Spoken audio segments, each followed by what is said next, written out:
चींटियों में कौन सा अम्ल, सॉरी क्षमा चाहता हूँ, यह है अम्ल, अम्ल चींटियों में कौन सा अम्ल पाया जाता है? एसिड की बात कर रहा है। कौन सा अम्ल पाया जाता है? साइट्रिक अम्ल, फॉर्मिक अम्ल, नाइट्रिक अम्ल और सल्फ्यूरिक अम्ल। तो कौन सा अम्ल चींटियों में पाया जाता है? सही जवाब है फॉर्मिक अम्ल, फॉर्मिक एसिड। ठीक है, बी इसका सही जवाब था। नेक्स्ट क्वेश्चन पे आते हैं। लोहे का शुद्धतम रूप क्या है? किसकी बात कर रहा? लोहे का शुद्धतम रूप क्या है? ढलवां लोहा, हेमेटाइट, पिटवा लोहा या फिर इस्पात? सही जवाब है पिटवा लोहा, that is option number C. नमस्कार दोस्तों, क्विज 247 में आप लोगों का स्वागत है और आज डिस्कस करेंगे जीके जो सीरीज चल रहा है सेट नंबर 110। 109 सेट्स कल तक ऑलरेडी हो चुके थे। जो उनका प्लेलिस्ट है उसका लिंक डिस्क्रिप्शन में दिया गया है, आप एक एक वीडियोस को वहां देख सकते हैं। फिर से आज हम लोगों ने 25 क्वेश्चंस उठाए हर बार की तरह, और ये वो क्वेश्चंस रहेंगे जो एग्जाम में एक बार से ज़्यादा, 2 बार, 3 बार, 5 बार, इवन 10 बार पूछे जा चुके हैं। आगामी सारी परीक्षाओं के लिए बहुत ही महत्वपूर्ण रहेगा। वीडियो के अंत तक बने रहिएगा। आते हैं क्वेश्चन नंबर 1 पे, देखते हैं पहला नंबर क्वेश्चन क्या है। बहुत अच्छा क्वेश्चन है। विश्व में किस देश का साक्षरता दर सबसे अधिक है? क्या दर पूछ रहा है? साक्षरता दर की बात कर रहा है। लिटरेसी रेट किसका वर्ल्ड में सबसे ज्यादा है, सबसे अधिक है? आपके पास 4 ऑप्शन है, नॉर्वे, फिनलैंड, अमेरिका और चीन। अगर आप उसका जवाब पता होता है, आप कमेंट बॉक्स में क्वेश्चन नंबर लिखकर ऑप्शन ए, बी, सी या डी आप दे सकते हैं। सही जवाब क्या है? फिनलैंड। साक्षरता दर जो है सबसे ज्यादा कहां पर है? फिनलैंड में है। और सबसे कम की अगर बात की जाए तो सही जवाब क्या होगा? नाइजर, जिसको नाइजीरिया की राजधानी है। ठीक है, सबसे कम साक्षर कहां पे है? नाइजर में है। तो बी इसका सही जवाब था। अगले क्वेश्चन पर आते हैं, क्वेश्चन नंबर 2। रक्त अल्पता किसकी कमी से होता है? रक्त अल्पता यानी ब्लड की कमी, जो बॉडी में ब्लड कम बनता है, जिसका दूसरा नाम है एनीमिया। ठीक है, ये किसकी कमी से होता है? हीमोग्लोबिन, कैल्शियम, ऑक्सीजन या फिर जल की मात्रा? क्या ऐसा चीज है, इनमें से कौन सा ऐसा चीज है जिससे कम होने से रक्त अल्पता या फिर जिसको एनीमिया बोलते हैं उसकी बीमारी होती है? सही जवाब क्या है? हीमोग्लोबिन। क्या है? हीमोग्लोबिन। ए इसका सही जवाब है। कहीं कहीं आपको यह विटामिन के नाम में पूछेगा कौन सा विटामिन की कमी से एनीमिया होता है, तो आप विटामिन ए आंसर लगाएंगे। कौन सा विटामिन लगाएंगे? विटामिन ए आंसर लगाएंगे। अगर पूछ दे किस एसिड की कमी से होता है, तो आप बताएंगे फॉलिक एसिड। क्या नाम बताएंगे? फॉलिक एसिड की कमी से रक्त अल्पता होती है। तो ऑप्शन में आपको ये भी आ सकता है, ऑप्शन में आपको फॉलिक एसिड भी आ सकता है, ऑप्शन में आपको हीमोग्लोबिन भी आ सकता है। इसलिए तीनों ऑप्शन मैंने आपको बता दिया कि रक्त अल्पता या फिर एनीमिया किसकी कमी से होता है। विटामिन के केस में विटामिन ए, एसिड के केस में फॉलिक एसिड, और हीमोग्लोबिन तत्व की मात्रा में कहा जाए तो हीमोग्लोबिन। इसलिए गर्भवती महिलाओं को फॉलिक एसिड की दवा काफी मात्रा में दी जाती है ताकि उनके शरीर में रक्त की कमी ना हो। क्लियर हो गया? तो सही जवाब क्या था इसका? ए इसका सही जवाब था। अगले क्वेश्चन पे आते हैं। फ्रेंड्स, हम लोग जो वीडियोस लाते हैं वो सप्ताह के 4 दिन लाते हैं, रविवार, सोमवार, बुधवार और शुक्रवार। कल भी वीडियो आया था, आज भी वीडियो आया है, और कल बुधवार को फिर आएगा, शुक्रवार को फिर आएगा। सप्ताह में 4 वीडियोस आते हैं, हर वीडियो में 25 क्वेश्चंस होते हैं, यानी सप्ताह में आपको 100 टॉप क्वेश्चंस होते हैं जो एग्जाम में कई बार पूछे जा चुके होते हैं। और वीडियो जो टाइम होता है वो रात के 9:30 बजे होता है। दोस्तों, वीडियो अच्छा लगे, कुछ सीखने को मिले, मज़ा आए तो प्लीज़ लाइक कीजिएगा। आपके लाइक का कोई कॉस्ट नहीं लगता, लेकिन मुझे बहुत कुछ मिलता है जब आप लोगों का प्यार मिलता है, तो मनोबल ऊंचा हो जाता है। भारत के किस प्रायद्वीपीय राज्य की तटरेखा सबसे लंबी है? समझिएगा क्वेश्चन को, क्या कह रहा है कि प्रायद्वीपीय राज्य की तटरेखा सबसे लंबी है। अरुणाचल प्रदेश, महाराष्ट्र, तमिलनाडु और आंध्र प्रदेश। सही जवाब क्या होगा? कमेंट बॉक्स में आप जवाब दे सकते हैं। भारत के किस प्रायद्वीपीय राज्य की तटरेखा लॉन्गेस्ट, सबसे लंबी है? सही जवाब क्या होगा? तो सही जवाब है D, that is Andhra Pradesh. D इसका सही जवाब था। अच्छा, आंध्र प्रदेश की अगर प्रायद्वीपीय जो तटरेखा सबसे लंबी है तो कितनी लंबी है? ये है 970 किलोमीटर। कितनी है? 970 किलोमीटर। और किस प्रायद्वीपीय राज्य की तटरेखा सबसे छोटी है अगर पूछ दिया जाए, समझिएगा फिर से, किस प्रायद्वीपीय राज्य की तटरेखा सबसे छोटी है, तो आप जवाब में दीजिएगा गोवा। और वो कितना है? महज 101 किलोमीटर है। कितना है? 101 किलोमीटर गोवा की है। क्लियर हो गया? तो सही जवाब क्या था इसका? डी इसका सही जवाब था। दोस्तों, अगर आप लोग टेलीग्राम ग्रुप ज्वाइन नहीं किए हैं तो टेलीग्राम ग्रुप को ज्वाइन जरूर कीजिए, जिसका नाम है क्विज 742, क्विज 742। यहाँ पे आपको इस वीडियो का PDF विद आंसर मिलेगा, साथ ही क्विजेस भी मिलेंगे। क्विज होगा जो कि आपके वीडियो के सारे क्वेश्चंस का रिवीजन हो, साथ ही साथ आप किसी भी क्वेश्चन पे हमसे डायरेक्टली बात कर सकते हैं। आते हैं क्वेश्चन नंबर 4 पर। NCDEX का मुख्यालय किस शहर में है? दिल्ली, मुंबई, कोलकाता या पुणे? सबसे पहले ये जानेंगे कि ये NCDEX क्या है। ये एक कमोडिटी एक्सचेंज है। क्या है? कमोडिटी एक्सचेंज है, जहां पे कमोडिटी को हम लोग एक्सचेंज करते हैं। इसका पूरा नाम है NCDEX। NCDEX तो इसका मतलब क्या है? नेशनल, समझिएगा, national commodity and derivative exchange. ये जो EX है ये है NCDEX। EX मतलब एक्सचेंज, तो नेशनल कमोडिटी डेरिवेटिव एक्सचेंज। तो इसका मुख्यालय कहां पर है? तो इसका मुख्यालय है मुंबई। कहां पर है? मुंबई में इसकी मुख्यालय है। अच्छा, इसकी स्थापना कब हुई थी? तो वो हुई थी 2003 में। कब हुई थी? 2003 में। ये क्वेश्चन कभी नहीं आया है, हमने नहीं देखा। आया हो तो हमने नहीं देखा है, लेकिन ये क्वेश्चन आ चुका है कि NCDEX का मुख्यालय कहां है। सही जवाब था मुंबई। आते हैं क्वेश्चन नंबर 5 पर और देखते हैं अगला क्वेश्चन क्या है। बोलोमीटर से क्या मापा जाता है? बोलोमीटर, इससे क्या मापा जाता है? आवाज की तीव्रता, ऊष्मा, वर्षा या फिर गहराई? सही जवाब क्या होगा? बोलोमीटर से क्या मापा जाता है? सही जवाब क्या होगा? कमेंट बॉक्स में बताइए। सही जवाब है ऊष्मा। कहीं कहीं आपको ऑप्शन में ऊष्मा की जगह तापमान भी देगा, तो आप उसके जवाब को बिल्कुल लगा सकते हैं। ठीक है, कि अगर ऊष्मा ना देके तापमान दे दिया गया है, अब बिल्कुल आंख बंद करके जवाब को लगाएंगे। बोलोमीटर से तापमान या ऊष्मा कुछ भी ऑप्शन दे दिया जाए तो आप उसका जवाब लगा देंगे। बी इसका सही जवाब था। दोस्तों, वीडियो अच्छा लग रहा है तो प्लीज़ लाइक कीजिएगा। और आप लोग से छोटा सा रिक्वेस्ट है कि अगर चैनल पर नए हैं, अब तक सब्सक्राइब नहीं किया है, वीडियो देखते हैं, तो प्लीज़ चैनल को सब्सक्राइब कर लीजिएगा। साथ ही घंटी जो बगल में बनता है, बेल बनता है, उसको दबा दीजिएगा ऑल नोटिफिकेशन के लिए, ताकि हर दिन जो हम सप्ताह के 4 दिन वीडियोज़ लाते हैं टॉप सेलेक्टेड इंपॉर्टेंट क्वेश्चंस के, उसका नोटिफिकेशन आप तक निश्चित रूप से पहुंच सके और आपकी तैयारी अच्छी हो सके। अगले क्वेश्चन पर आते हैं, देखते हैं क्या है। तापी विद्युत केंद्र का प्रमुख गैसीय प्रदूषक है। जो तापी विद्युत केंद्र है, थर्मल जो इलेक्ट्रिक सेंटर है, उसका प्रमुख गैसीय प्रदूषक क्या है? Sulphur dioxide, methane, carbon monoxide या कार्बन डाइऑक्साइड? 4 ऑप्शंस आपके पास हैं। कमेंट बॉक्स में बताइए कि तापी विद्युत केंद्र का प्रमुख गैसीय प्रदूषक क्या है। सही जवाब क्या होगा? सही जवाब है sulphur dioxide, SO2। Sulphur dioxide इसका सही जवाब है। और सही जवाब क्या था इसका? ऑप्शन नंबर ए इसका राइट आंसर था। दोस्तों, वीडियो अच्छा लग रहा है तो प्लीज़ लाइक कीजिएगा। आपका प्यार चाहिए ताकि मेरा मनोबल बना रहे और हम ऐसे वीडियो लेके आप तक पहुंचाते रहें। मेहनत करने में मज़ा आता है। पांडिचेरी का उच्च न्यायालय कहाँ है? देखिए, कुछ ऐसे यूटीज हैं जिसको यूनियन टेरिटरीज बोलते हैं, जिनका सिर्फ दिल्ली जो है उसका अपना खुद का हाई कोर्ट है। बाकी जो है वो किसी न किसी दूसरे हाई कोर्ट से अपने केस को शेयर करते हैं और वहीं से अपने सारे निर्णय को लेते हैं। तो पांडिचेरी भी इन्हीं में से है जिनका उच्च न्यायालय खुद का नहीं है। तो क्वेश्चन क्या आता है कि पांडिचेरी का उच्च न्यायालय कहाँ है? चेन्नई, कर्नाटक, महाराष्ट्र या फिर अन्य? तो सही जवाब क्या होगा? तो बता दूं कि महाराष्ट्र, चेन्नई सही जवाब है। जो मद्रास का हाई कोर्ट है, समझिएगा, जो मद्रास का हाई कोर्ट है वहीं पे पांडिचेरी का भी हाई कोर्ट का काम होता है। साथ ही साथ तमिलनाडु वाले जो हैं, तमिलनाडु स्टेट जो है, उनका भी जो हाई कोर्ट है वो कहाँ पर है? तो महाराष्ट्र में ही है।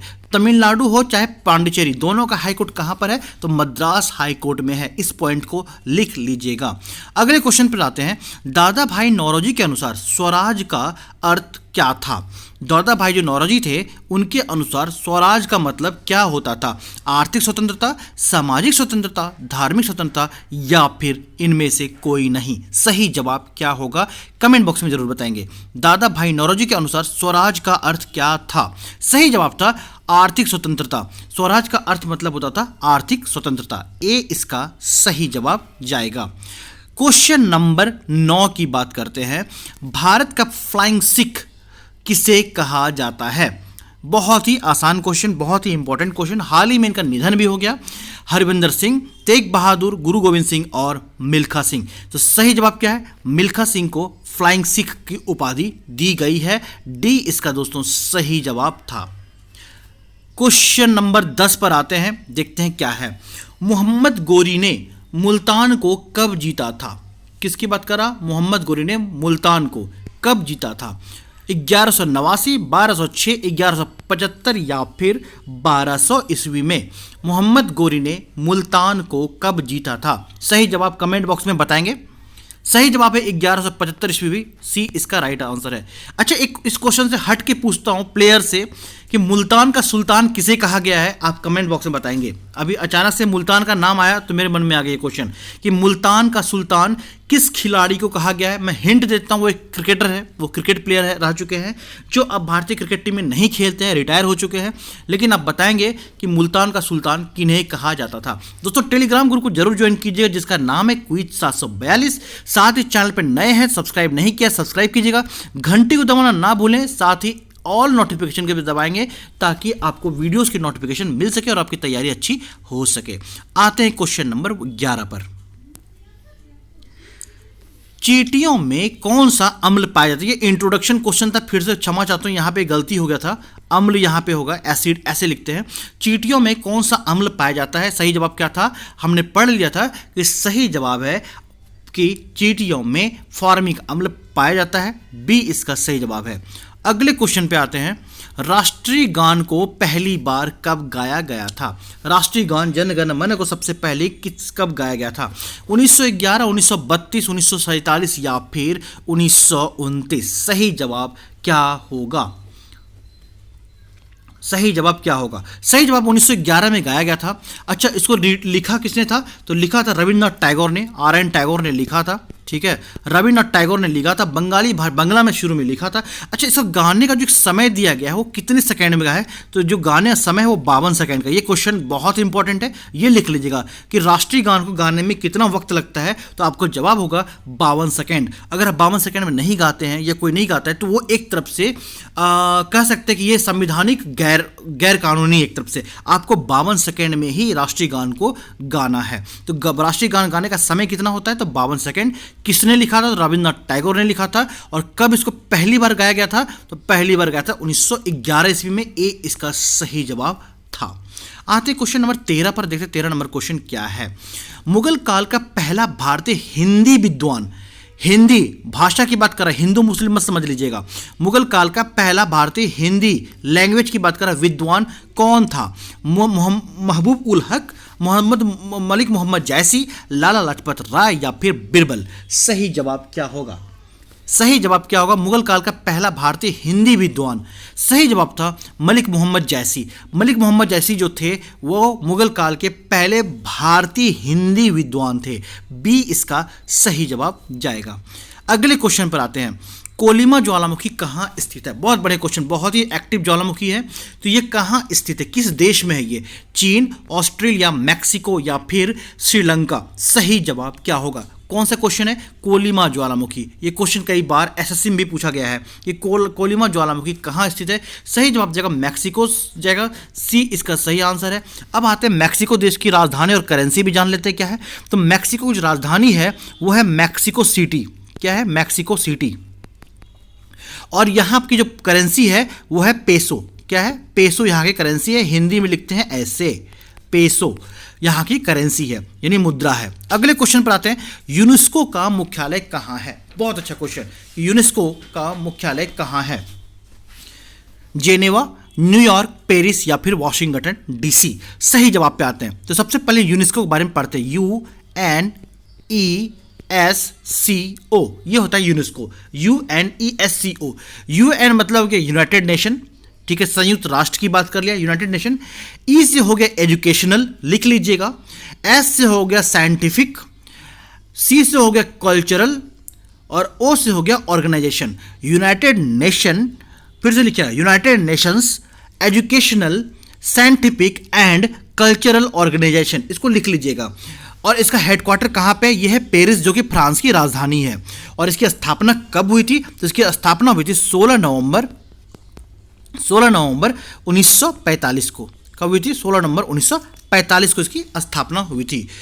दोस्तों, चैनल पर अगर नए हो तो प्लीज़ लाइक करके सब्सक्राइब जरूर कीजिएगा, बेल आइकन को दबाना ना भूलें। हम ऐसे वीडियोस लेके आप तक आते रहते हैं। विकिरण चिकित्सा में जो रेस से जो ट्रीटमेंट होता है, प्रयुक्त नोबल गैस कौन सा है? नोबल गैस को कहीं कहीं अक्रिय गैस भी लिखते हैं, ठीक है, अक्रिय गैस भी लिखते हैं। क्यों लिखते हैं अक्रिय गैस? क्योंकि अक्रिय गैस का मतलब क्या होता है? इसलिए अक्रिय गैस लिखते हैं क्योंकि ये जो शून्य वर्ग के तत्व है, जो क्लासिफिकेशन मेंडलीफ ने किया था, जो जीरो वर्ग है, शून्य वर्ग है, उसके तत्व को अक्रिय गैस का नाम दिया गया है। उसमें कौन कौन से गैस हैं तो मैं बता दूं। उसमें गैस कौन कौन से? 6 गैस उसके अंदर हैं। हीलियम लिख लेंगे, पहले हम बता चुके, फिर भी आपको बता दे रहे हैं। हीलियम, दूसरा है नियॉन, तीसरा है आर्गन, जो कि विद्युत बल्ब में भरा जाता है, आर्गन। चौथा गैस है आपका रेडॉन। पांचवा गैस है आपका क्रिप्टन। और छठा गैस है आपका जेनॉन। ठीक है, कौन कौन सा गैस है? Helium, neon, argon, radon, krypton और जेनॉन। ये सारे गैस जो है इसको शून्य वर्ग के गैस तत्व है, इसलिए इनको अक्रिय गैस या फिर नोबल गैस का नाम दिया गया है। आर्गन, जहां तक कि हम बात के विद्युत बल्ब में आर्गन गैस भरी जाती है। अब आते हैं क्वेश्चन पर। विकिरण चिकित्सा में नोबल गैस कौन सा प्रयुक्त होता है? नियॉन, आर्गन, जीनॉन और रेडॉन। इन चारों अक्रिय गैस में कौन सा ऐसा गैस है जो कि विकिरण चिकित्सा में यूज होता है? सही जवाब है रेडॉन। रेडॉन गैस जो है विकिरण चिकित्सा में यूज होता है। इतना ही नहीं, यह रेडॉन गैस एक ऐसा गैस है जो कि वायुमंडल में नहीं पाया जाता। यह क्वेश्चन भी आप लिख लेंगे। वायुमंडल में कौन सा ऐसा अक्रिय गैस है जो कि वायुमंडल में नहीं पाया जाता है? सही जवाब होगा रेडॉन। क्लियर है? आप साफ लगा दीजिएगा कि रेडॉन जो ऐसा गैस है, एक अक्रिय गैस है जो कि वायुमंडल में नहीं पाया जाता है। इंपॉर्टेंट क्वेश्चन है, लिख लीजिएगा। और सही जवाब भी क्या था? रेडॉन ही था, कि रेडॉन से ही विकिरण चिकित्सा की जाती है। स्टील में कार्बन की कितनी प्रतिशत मात्रा होती है? किसकी बात कर रहा है? स्टील में कार्बन की मात्रा कितनी होती है? 0.1 से 2%, 0.3 से 1%, 0.3 से 1.5% और 0.5 से 1%। सही जवाब क्या होगा? सही जवाब है 0.1 से 2.0%। सही जवाब है ए, इसका राइट आंसर था। दोस्तों, टेलीग्राम ग्रुप को जरूर ज्वाइन करेगा। अगले क्वेश्चन पर आते हैं। भारत में न्यूनतम मजदूरी अधिनियम कब लागू किया गया था? मिनिमम वेज, ठीक है, जो लेबर का जो मिनिमम चार्ज होगा वो कब से लागू किया गया था? 1932, 1936, 1944 या फिर 1948? सही जवाब जाएगा 1948, डी इसका सही आंसर था। क्वेश्चन नंबर 19 पे आते हैं। दोस्तों, आज का वीडियो कैसा लग रहा है आप कमेंट बॉक्स में ज़रूर बताइएगा। और वीडियो अच्छा लगे तो प्लीज़ लाइक कीजिएगा, दोस्तों शेयर करना ना भूलें।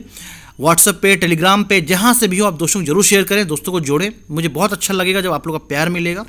किस राज्य में सबसे पहले गैर कांग्रेसी सरकार बनी थी? बहुत अच्छा क्वेश्चन है। गैर कांग्रेसी मतलब कांग्रेस की सरकार नहीं थी। कौन सा ऐसा राज्य था जहां सबसे पहले एंटी कांग्रेस या फिर गैर कांग्रेसी सरकार बनी थी?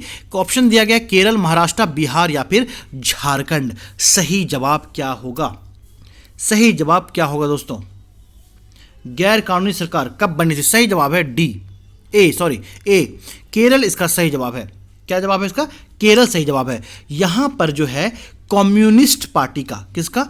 कम्युनिस्ट पार्टी का सरकार बना था। वो कब बना था? 1957 में, 1957 में। कब बना था? 1957 में कम्युनिस्ट पार्टी की सरकार सबसे पहले केरल में बनी थी, जो कि गैर कांग्रेसी सरकार थी। सही जवाब क्या था? किस राज्य में सबसे पहले गैर कांग्रेसी सरकार बनी? तो जवाब था केरल। ए इसका सही जवाब हो गया। आते हैं क्वेश्चन नंबर 20 पर। कौन सा विटामिन ऊष्मा से नष्ट हो जाता है? बहुत बढ़िया क्वेश्चन। कौन सा ऐसा विटामिन है जो कि ऊष्मा से नष्ट हो जाता है, ऊष्मा को देते ही खत्म हो जाता है, यानी आप उसको गर्म कीजिएगा तो बर्बाद हो जाएगा? विटामिन ए, विटामिन सी, के और बी। सही जवाब कौन सा होगा? तो सही जवाब है विटामिन सी। विटामिन सी ऐसा है जिसको ऊष्मा देते ही नष्ट हो जाता है। अगर आप गर्म, जैसे नींबू में विटामिन सी मिलता है, आप उसके रस को गर्म कर दीजिएगा, पूरा हीट कर दीजिएगा, तो उसके जो गुण है विटामिन सी है वो बिल्कुल बेकार हो जाएंगे, खत्म हो जाएंगे। ठीक है। दूसरा एक चीज़ और जान लें, हम पहले वीडियो में बता भी चुके हैं कि विटामिन सी एक ऐसा विटामिन है, फिर से सुनिएगा, बहुत इंपॉर्टेंट है। विटामिन सी एक ऐसा विटामिन है जिसको हम लोग बॉडी में स्टोर नहीं कर सकते हैं। विटामिन सी एक ऐसा विटामिन है जिसको हम लोग बॉडी में कहीं भी संचित नहीं कर सकते हैं, स्टोर नहीं कर सकते। बी इसका सही आंसर था। आते क्वेश्चन नंबर 21 पर। गरबा लोक नृत्य किस राज्य का है? गरबा ये लोक नृत्य किस राज्य का है? बहुत इंपॉर्टेंट क्वेश्चन है।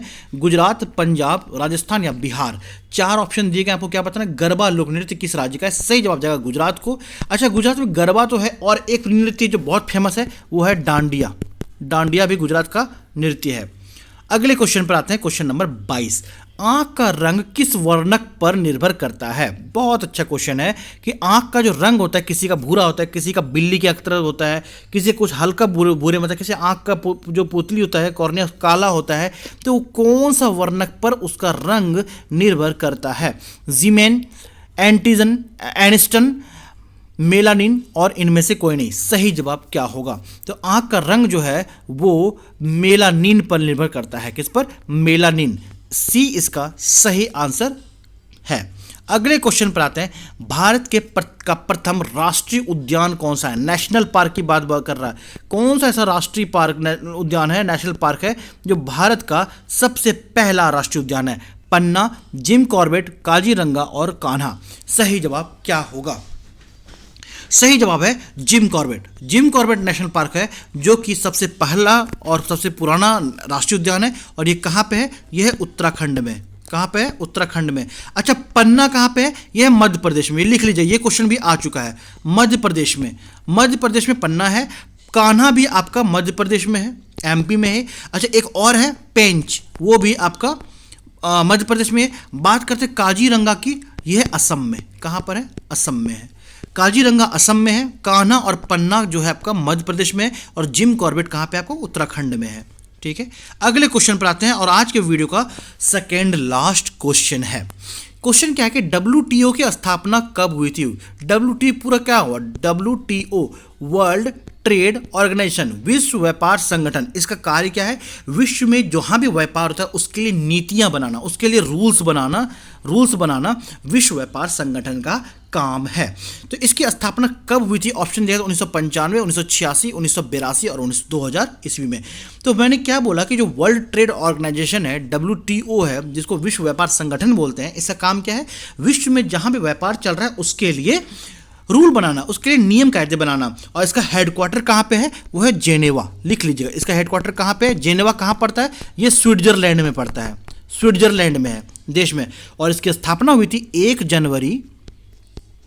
जनवरी और ईस्वी कौन सा था? वो था 1995, जो कि ए ऑप्शन में दिख रहा है। तो ए इसका राइट आंसर था। आते हैं क्वेश्चन नंबर 25 पे, और आज के वीडियो का आखिरी क्वेश्चन। और इंट्रोडक्शन में क्वेश्चन आपको ऑलरेडी पता था कि लोहे का शुद्धतम रूप क्या है? सही जवाब क्या था? पिटवा लोहा। लोहे का शुद्धतम रूप क्या है? पिटवा लोहा। सी इसका सही जवाब है। दोस्तों, आप कमेंट बॉक्स में बताइएगा आज का वीडियो कैसा लगा, कितनी सारी चीज़ें आपको सीखने को मिली, आपको हमारे साथ पढ़ने में कैसा लगता है। वीडियो को लाइक जरूर कीजिएगा, अपना प्यार जरूर दीजिएगा। टेलीग्राम ग्रुप को ज्वाइन करना ना भूलें, आपको फ़ायदा ही है, लॉस नहीं है। लाइक जरूर कीजिएगा, दोस्तों शेयर जरूर कीजिएगा, इससे मुझे बहुत ही मोटिवेशन मिलता है। और सच बोलता हूँ, आप लोग के लिए मेहनत करने का मज़ा आ जाता है। चैनल पे अगर नहीं सब्सक्राइब किया तो प्लीज़ सब्सक्राइब कर लेना, बेल आइकन को दबा देना ऑल नोटिफिकेशंस के लिए, ताकि आपको रेगुलर अपडेट्स मिलते रहें। फिर से मिलेंगे अगले वीडियो को लेकर सेम टाइम रात के 9:30 बजे। कब मिलेंगे हम लोग? वेडनेसडे यानी बुधवार को मिलेंगे। ठीक है, तब तक के लिए वीडियो को देखने के लिए धन्यवाद। गुड नाइट, शुभ रात्रि, जय हिंद, जय जवान, जय किसान।